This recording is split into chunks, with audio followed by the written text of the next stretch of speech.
Hello, good morning student. आपका भारतीय girls PG college में ऑनलाइन क्लासेस में आपका स्वागत है। ठीक है, अपन ऑनलाइन क्लासेस आज से स्टार्ट कर रहे हैं।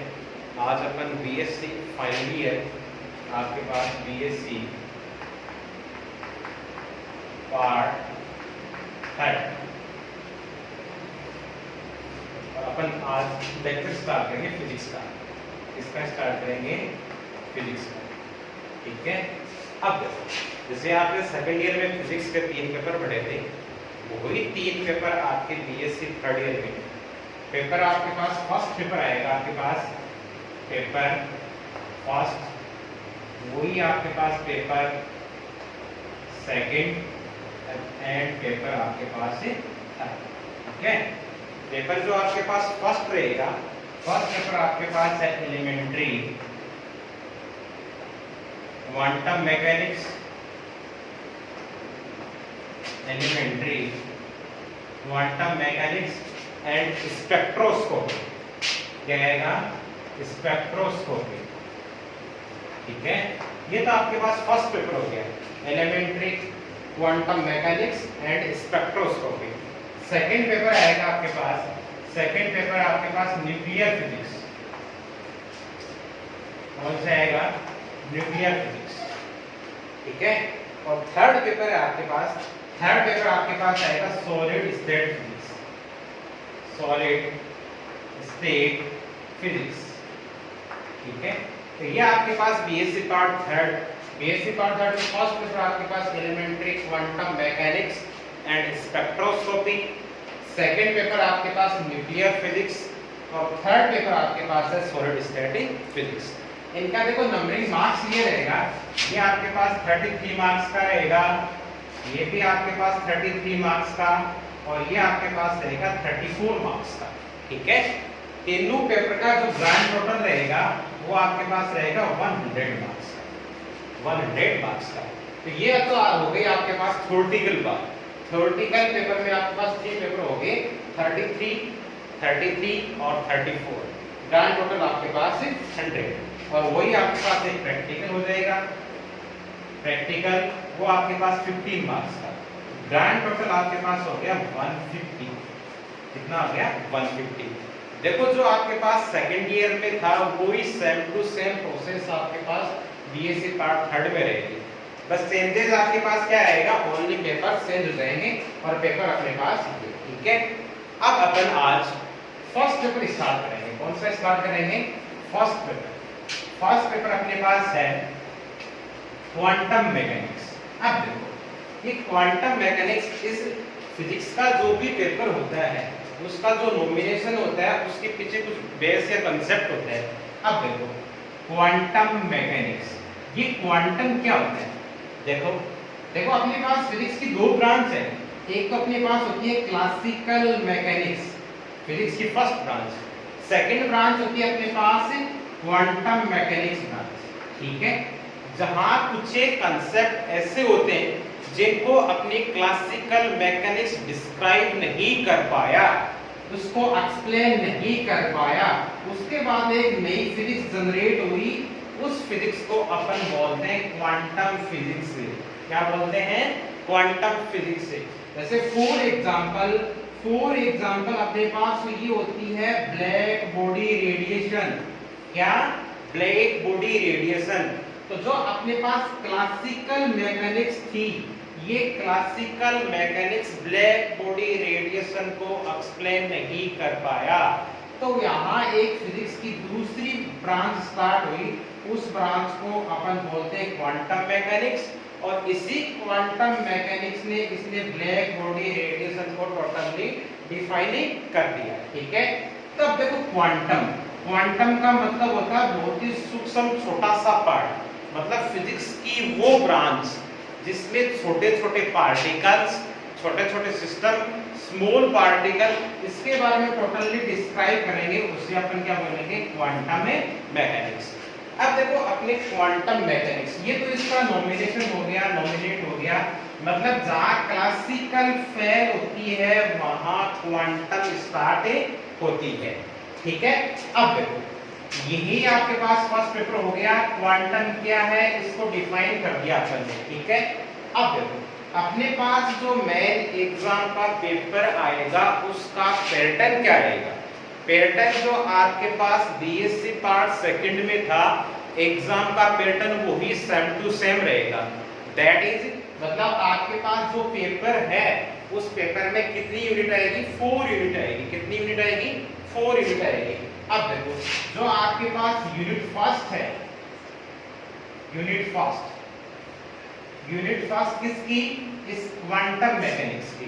क्वांटम मैकेनिक्स की जो यूनिट फर्स्ट है, इस यूनिट फर्स्ट में अपन क्या पढ़ेंगे, जहां मतलब क्लासिकल मैकेनिक्स जहां फेल होती है, फेलियर ऑफ क्लासिकल मैकेनिक्स, उसके बाद जो पैटर्न अपने पास स्टार्ट होता है वो अपने क्वांटम मैकेनिक्स में फर्स्ट में पढ़ेंगे। तो फॉर एग्जांपल अपने पास यहाँ आपके पास है ये तो black body radiation, black body radiation, ये अपना फर्स्ट टॉपिक पढ़ेंगे, ठीक है।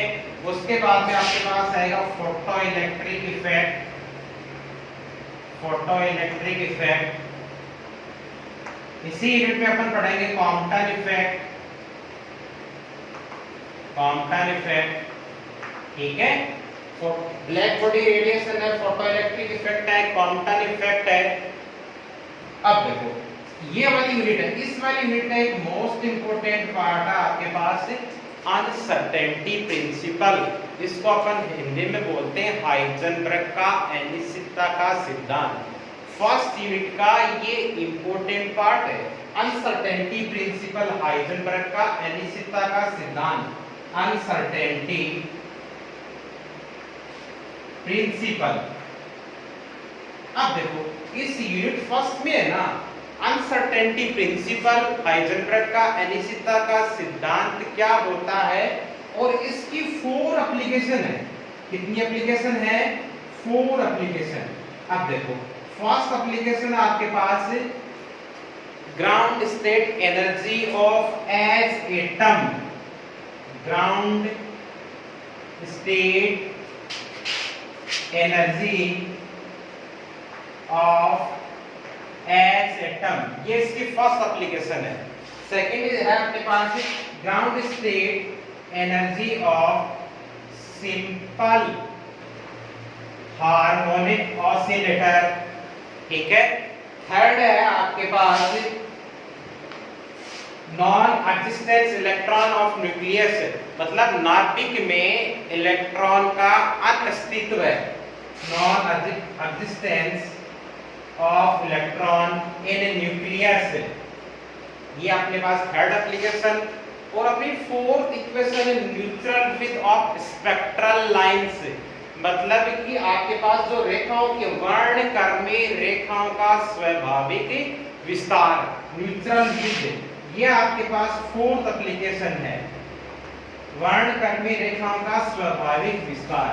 तो अनसर्टेनिटी प्रिंसिपल और अनसर्टेनिटी प्रिंसिपल की 4 एप्लीकेशन, 4 एप्लीकेशन में first application ground state energy of H atom, ground state energy of simple harmonic oscillator, third आपके पास non existence of electron in nucleus, और ये है आपके पास natural width of spectral lines. That is मतलब आपके पास एच एटम की ग्राउंड स्टेट एनर्जी इस प्रिंसिपल का यूज करते हुए डिस्क्राइब करेंगे। ये सिंपल हार्मोनिक ऑसिलेटर की एनर्जी, इसका अपन यूज करते हुए डिस्क्राइब करेंगे। और नाभिक में इलेक्ट्रॉन का अस्तित्व, मतलब जो इलेक्ट्रॉन होता है वो नाभिक में अस्तित्व नहीं करता है, इसको अपन प्रूफ करेंगे इसका यूज करते हुए।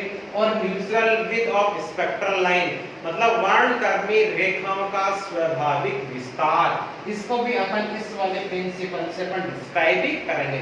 ये वाला पार्ट इंपॉर्टेंट पार्ट है रोज। इन 4 एप्लीकेशन में से एक एप्लीकेशन आपको एग्जाम में पूछी जाएगी, ठीक है। अब देखो ये पार्ट हो गया फर्स्ट यूनिट का, फर्स्ट यूनिट का ये पार्ट हो गया। एक पार्ट आपके पास आता है इंपॉर्टेंट पार्ट, ये आता है आपके पास ऑपरेटर, ठीक है। ऑपरेटर क्या होते हैं, ऑपरेटर को बोलते हैं संकारक, ठीक है। संकारक क्या होता है, संकारक के प्रकार कौन कौन से हैं, जैसे यूनिट ऑपरेटर है, जीरो ऑपरेटर है, हर्मिशियन ऑपरेटर है, एडजॉइंट ऑपरेटर है, आइगन वैल्यू क्या होती है, आइगन फंक्शन क्या होता है, लंबिकता क्या होती है आपके पास, ये अपन किस में पढ़ेंगे, ऑपरेटर में। तो ये तो अपने पास क्वांटम मैकेनिक्स की फर्स्ट यूनिट पूरी क्लियर होती है। ये सिलेबस अपन को पढ़ना है। क्या, ब्लैक बॉडी रेडिएशन, आपके पास फोटो इलेक्ट्रिक इफेक्ट है, कॉम्पटन इफेक्ट है, अनसर्टेनिटी प्रिंसिपल है, अनसर्टेनिटी प्रिंसिपल की एप्लीकेशन है, उसके बाद में आपके पास ऑपरेटर है, ऑपरेटर के टाइप हैं, और इस ऑपरेटर के साथ आपके पास एक इंपॉर्टेंट थ्योरम आएगी, एरेनफेस्ट थ्योरम, ये भी अपन इसके अंदर पढ़ेंगे। तो ये तो अपने पास क्वांटम मैकेनिक्स का फर्स्ट यूनिट हो गई आपके पास। फर्स्ट यूनिट में आपके पास ये दोनों पार्ट, ठीक है। उसके बाद में अपन बात करते हैं कि सेकंड यूनिट में क्या क्या सिलेबस आएगा अपने इस क्वांटम में। तो सेकंड यूनिट है आपके पास, यूनिट नंबर सेकंड आपके पास है, यूनिट का नाम है Schrodinger equation, Schrodinger equation and it's solution, Schrodinger equation and it's solution. ये अपने क्वांटम मैकेनिक्स के यूनिट सेकंड है, ठीक है। इस सेकंड यूनिट में अपन ये पढ़ेंगे Schrodinger equation and it's solution. इसमें देखो अपन क्या क्या टॉपिक पढ़ाएंगे। एक तो आपके पास wave function, wave function, wave function आपके पास psi of RT, psi of RT, इसकी अपन डेफिनेशन पढ़ेंगे, इसका टोटली डिफाइन करेंगे। Wave function psi of RT है, ठीक है। ये साई फंक्शन आर यहाँ पे होता है पोजीशन वेक्टर, टी यहाँ होता है टाइम, मतलब फंक्शन साई पोजीशन आर और टी पे कैसे डिपेंड करता है, ये अपन वेव फंक्शन अपन साई ऑफ आरटी डिफाइन करेगा, ठीक है। इसके अंदर अपने पास सबसे इंपॉर्टेंट टॉपिक या पार्ट आएगा आपके पास पोटेंशियल स्टेप।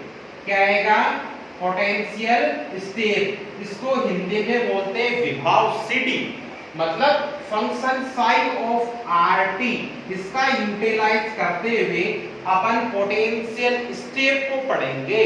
पोटेंशियल स्टेप मतलब कोई एक ये पार्टिकल है, ये पार्टिकल किसी एक आपके पास बैरियर पे इंसिडेंट होता है, तो इंसिडेंट होता तो पार्टिकल की दो ही कंडीशन होगी, या तो ये पार्टिकल इसको पेनिट्रेट करके आगे निकल जाएगा, या ये पार्टिकल उस जो वॉल है, दीवार है, उससे वापस रिफ्लेक्ट हो जाएगा।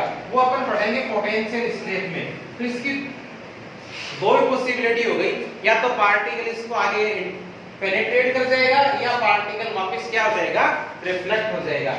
सेकंड अपने पास आएगा, अपने पास है पोटेंशियल बैरियर। क्या आएगा, पोटेंशियल बैरियर। अब देखो, जो आपके पास पोटेंशियल स्टेप होता है, पोटेंशियल स्टेप की आपके पास ये कंडीशन होती है, ठीक है। मतलब स्टेप को अपन हिंदी में बोलते हैं सिटी, ठीक है। सिटी में आपके पास सिटी अपने पास इस वाले शेप में होती है, ठीक है।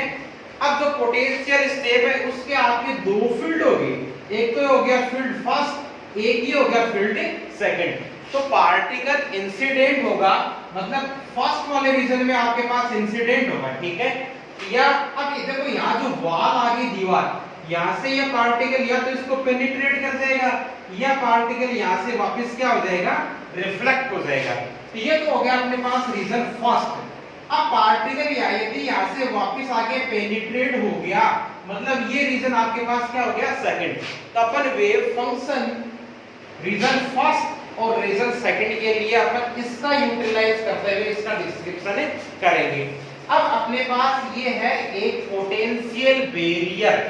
बैरियर का सिंबल कैसे होता है, देखो स्टेप का तो ये हो गया, ठीक है। बैरियर में अपने पास क्या होगा, अपन एक बैरियर बनाएंगे, इस वाला बैरियर देखो। अब इसमें अपने पास कितने रीजन हो गए, ये फर्स्ट रीजन, ये अपने पास सेकंड रीजन, और ये अपने पास है थर्ड रीजन। मतलब पार्टिकल यहाँ इंसिडेंट होगा, रिफ्लेक्ट होगा, पेनिट्रेट होगा, वापस यहाँ इंसिडेंट होगा, रिफ्लेक्ट होगा, पेनिट्रेट होगा।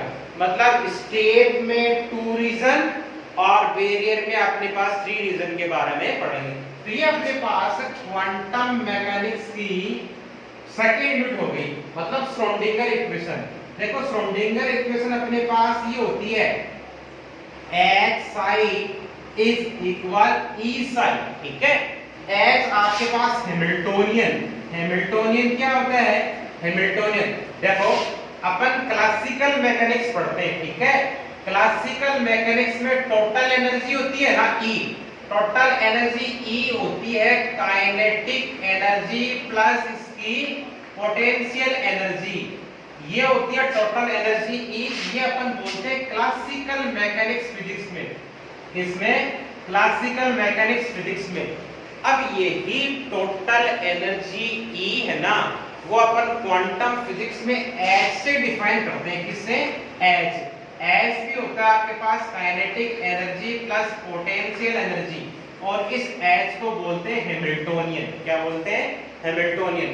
तो दैट सीधा सा मतलब ये हो गया कि हैमिल्टोनियन होता क्या है? हैमिल्टोनियन टोटल एनर्जी होती है। क्लासिकल मैकेनिक्स में तो टोटल एनर्जी को E से डिफाइन कर देंगे, और क्वांटम फिजिक्स में टोटल एनर्जी को S से डिफाइन कर देंगे, और इस H को अपन क्या बोल देंगे? हैमिल्टोनियन बोल देंगे। तो E psi is equal E psi। अब देखो ये श्रोडिंगर इक्वेशन भी अपन टू टाइप से पढ़ेंगे। एक तो आपके पास क्या हो जाएगी? टाइम डिपेंडेंट हो जाएगी, और सेकंड टाइप होगी आपके पास, वो आपके पास हो जाएगी टाइम इंडिपेंडेंट श्रोडिंगर इक्वेशन। तो ये अपने पास क्वांटम फिजिक्स की यूनिट नंबर सेकंड में पढ़ेंगे कि Schrodinger equation and it's solution.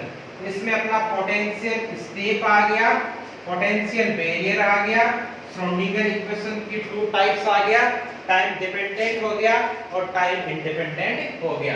अब देखो unit number third, unit number third है ना, यूनिट नंबर थर्ड का नाम भी अपने पास यही है, श्रोडिंगर इक्वेशन, एंड इसका जो सॉल्यूशन करेंगे वो सॉल्यूशन अपन स्पेशल केस में करेंगे।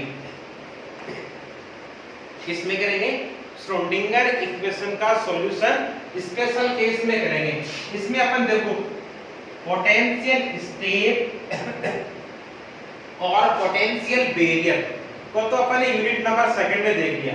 थर्ड में अपने पास यहां आएगा square well potential. Square well potential मतलब वर्ग विभव कूप। क्या आएगा? वर्ग विभव कूप। देखो पोटेंशियल बैरियर पढ़ा था, पोटेंशियल बैरियर का अपन ने डायग्राम इस तरीके से स्लोट किया था, ठीक है। स्क्वायर वेल पोटेंशियल होगा, स्क्वायर वेल पोटेंशियल ने अपन ने देखो बैरियर में अपने पास प्लस v नोट यहां लिया था, ठीक है।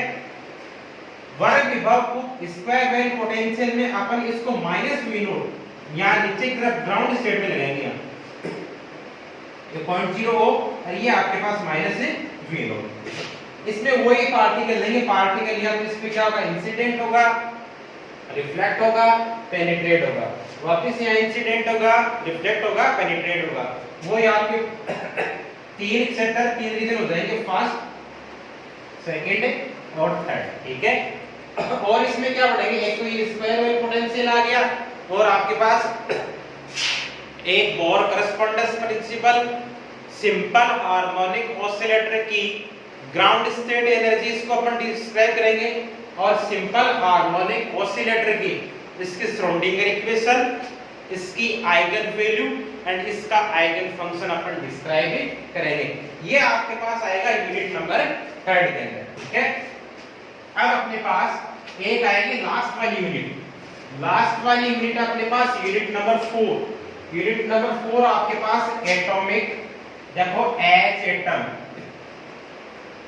ठीक है, और एटॉमिक एंड मॉलिक्यूलर स्पेक्ट्रोस्कोपी, ये आपकी लास्ट वाली यूनिट का नाम है।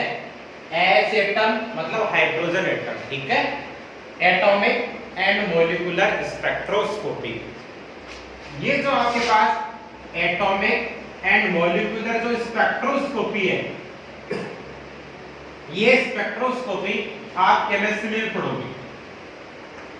मतलब ये वाली जो यूनिट है ना, एज इट इज आप केमिस्ट्री पढ़ोगे, वही सिलेबस आपका फिजिक्स में और वही सिलेबस आपके पास किसमें? केमिस्ट्री में। तो देखो इसमें आपके पास क्या आएगा? H एटम,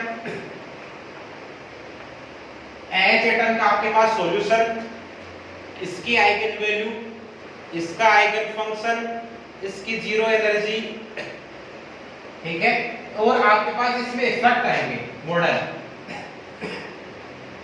एक तो आएगा आपके पास जीमान इफेक्ट, ठीक है, एक इंपॉर्टेंट आपके पास आएगा स्टैन गार्डलेक एक्सपेरिमेंट, ठीक है। जीमान इफेक्ट में अपन पढ़ेंगे नॉर्मल जीमान इफेक्ट, अब नॉर्मल जीमान इफेक्ट इसको टाइप फर्स्ट टाइप सेकंड बोल देते हैं। स्टैन गार्डलेक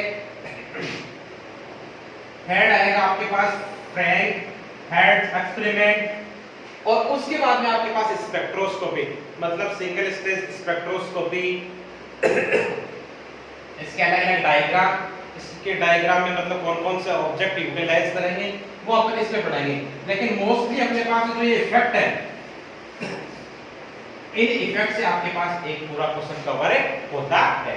तो ये आपके पास फर्स्ट वाला paper elementary quantum mechanics and spectroscopy 33 marks का। तो इसमें आपने देख लिया यूनिट नंबर फर्स्ट है। यूनिट नंबर फर्स्ट में आपके पास अनसर्टेनिटी प्रिंसिपल और उसकी application, de Broglie hypothesis, Davisson Germer का प्रयोग है वो अपन पढ़ेंगे। यूनिट नंबर सेकंड है अपने पास, यूनिट नंबर सेकंड में अपने पास श्रोडिंगर इक्वेशन और इसका सॉल्यूशन। श्रोडिंगर इक्वेशन में अपने पास इसके सॉल्यूशन में देखेंगे अपने पास पोटेंशियल स्टेट और स्क्वायर वेल पोटेंशियल बैरियर। और थर्ड अपने पास यूनिट बताया आपके पास श्रोडिंगर इक्वेशन और इसके स्पेशल केसेस में सॉल्यूशन, वो आपके पास आएगा स्क्वायर वेल पोटेंशियल। और लास्ट वाली यूनिट है उसमें आपके पास H atom, atomic and molecular spectroscopy. तो एटॉमिक एंड मॉलिक्यूलर स्पेक्ट्रोस्कोपी वाले पार्ट है वो केमिस्ट्री में एज इट इज देखेंगे। और एच एटम उसकी आइगन वैल्यू क्या होती है, आइगन फंक्शन क्या होता है, और उसके आपके पास जीमान इफेक्ट, स्टैन गार्डलेक एक्सपेरिमेंट, फ्रैंक हर्ट्ज प्रयोग, इनमें से आपके पास इंपॉर्टेंट क्वेश्चन है बनता है। तो ये अपने पास वाला पेपर फर्स्ट और पेपर फर्स्ट का अपने पास सिलेबस। अब अपन यूनिट नंबर फर्स्ट है, यूनिट नंबर फर्स्ट को अपन स्टार्ट करेंगे और आपको नोट्स बनवा देंगे। अब इसमें देखना जो भी आपको यहाँ से लेक्चर डिलीवर करें उसमें आपको कोई भी डाउट हो तो आप कमेंट बॉक्स में कमेंट कर देना, या इसमें आपके जो व्हाट्सएप नंबर है उसमें आप जो आपकी एरर रहती है उस एरर को आप लिख देना। इन नोट्स की आपको पीडीएफ भी मिल जाएगी, आपको नोट्स भी मिल जाएंगे, और जब अपने पास ऑफलाइन क्लासेस स्टार्ट होंगी तो इन टॉपिक को वापस रिपीट कर दिया जाएगा। ठीक है, ओके।